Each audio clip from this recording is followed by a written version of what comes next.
Hey guys, Michael here. With Christmas right around the corner, I figured what better way to get ready for that than to turn a 2x4 into some little Christmas trees. So stick around, I'll show you how it's done.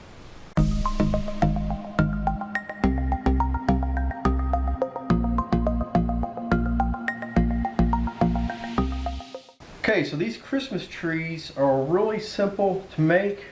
You choose the angle at which you want to make the tree. It can be a wide angle to make it a fat tree. It could be a more vertical angle to make it a skinny tree. You can make it as tall as you want. You can even go down to 2 if you'd like. I'm going to demonstrate real quick how to make 3 just to show you all the cuts involved. You can make this using a simple jigsaw, circular saw, or like I'm going to do here is a miter saw. I find the miter saw a lot easier to make it on. If you don't have that, you can use any other type of saw. The 2x4 I'm going to use just a plain pine 2x4. This is an untreated pine. It has been sanded on all 4 sides, but I find it easier to do is just sand this down when it's one piece instead of cutting them and then sanding them down individual pieces. Now I do have to sand a little bit on the edges of these after I make the cut. That's just to clean it up. But as far as the bulk of the sanding goes, I choose to sand it like this. Also, you want to pay close attention to sanding the top part and the bottom part, because those are the parts that actually glue together right here. So make sure that stays nice and flat. You want a good clean surface to be able to make that glue stick there. So let's head on over to the miter saw and I'll show you how to make this guy right here. Okay, so here we are at the miter saw. I have my safety equipment, my hearing protection, dust mask, and safety glasses. I'm going to put those off to the side, but I'll definitely be putting them on before I start making cuts. So I have my stop in place, but it's loose right now. Now I'm going to position the angle of the cut I want to make. Get that out of the way. And I'm going to go with the 31.6 angle. That's the angle I chose for this particular tree. Again, it's up to you on the angle you want to use. I chose 31.6 because that's where the stop is on this miter saw. Now, with this knot here, I want to make sure I cut here. Again, this saw is unplugged, but I want to be able to clear that knot. And to get the most out of my board, I'm going to flip this over and cut it this way. So if I lay it down, that's about where I'm going to start, just enough to clear that knot. Now, when I'm going to start here is what I'm going to do is cut, flip, cut, flip, cut, flip, cut over and over again. But my starting point is the most important point, and then I'll set the stop block to match that. So there's my first cut is. Now, to get my 1/2 inch increments, I can measure this every time, but I came up with this little jig that basically consists of a whole bunch of 1/2 inch wide boards, holes drilled through it, and glued with a piece of dowel all the way through there. So now I can move these out of the way and I have 1/2 inch increments. The number on there is the date I made this. Not sure why, but I always just date the little jigs I make just for history's sake. And so what I'm going to do is put this here. I know this is where I'm going to make my first cut on the board, but I need to position this stop block where it needs to go. So I'm going to put this all the way up against it and know that's where my first spot's going to be, and then lock this stop block down. Okay, stop block is in place and my jig is here. I'm going to move my jig out of the way because it's going to be loose and I don't want it flying at me as I make the cut. But that's where my first cut's going to be. Let's get to it. Double check this. Okay, holding that in place, let me get my out of the way here and make my first cut.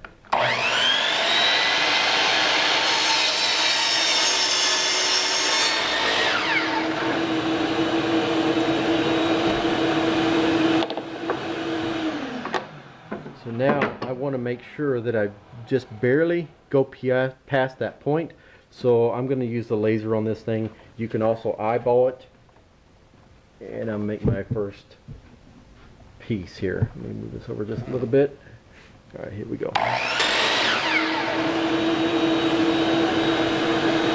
Okay, so there's my first piece. Now I need to go 1 inch more this way. So remember, we were like this, if these are 1/2 inch, so I'm going to move this over 1/2, 1 inch. Slide that just like that.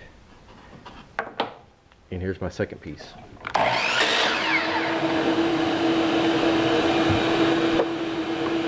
now I have 2 pieces, and then I'm going to do a 1/2 inch more. So let me fix my stop block here, flip it back over again, and there we go. Let me make my final cut here.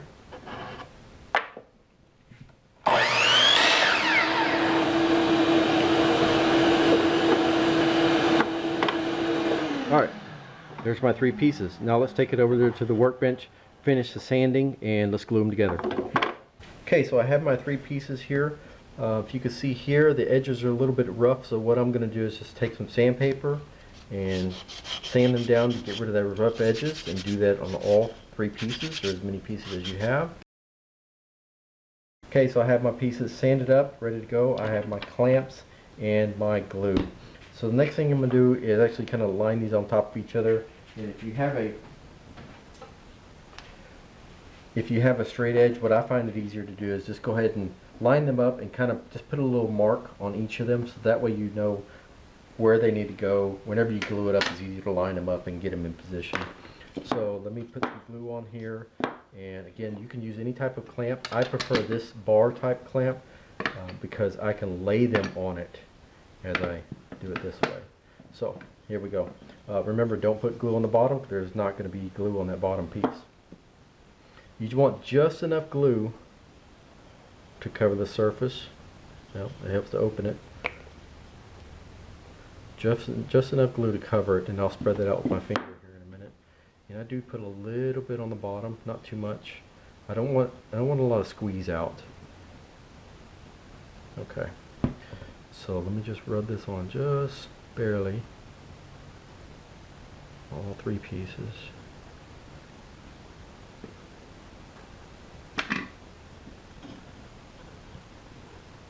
Alright. And I'm going to lay them on here, and using those pencil marks as my alignment marks, so I'll know which way they go, and just kind of keep them straight. And once I get them in position, nice and flat, I'm going to go ahead and tighten the clamp. And as you tighten the clamp, you'll start to see the glue squeeze out. Just make sure they stay nice and flat. If you're doing this on a tabletop, you'll want to clamp them this way, downward, with the clamp on top. But again, I'm doing it this way. And that's it. So they're ready to go in 2 or 3 hours. I'm just going to leave them here all clamped up, and again, it's that simple. So folks, that's all there is to it. Give the clamps about 3 hours clamp time, and then you can take them all the clamps, just leave them off to the side and let them dry for about 24 hours. That way they're good and solid, and they're not going to go anywhere. This glue is all you need. As long as you have a nice clean surface and flat surface, the glue is going to be enough to hold it together. This video is a little different. This is the first time I've actually done any kind of tutorial. Hopefully it helps someone, let them make some trees. And if you like it, hey, give me a thumbs up and give me a subscribe. Don't forget to follow me on Instagram. And hey, I appreciate you watching.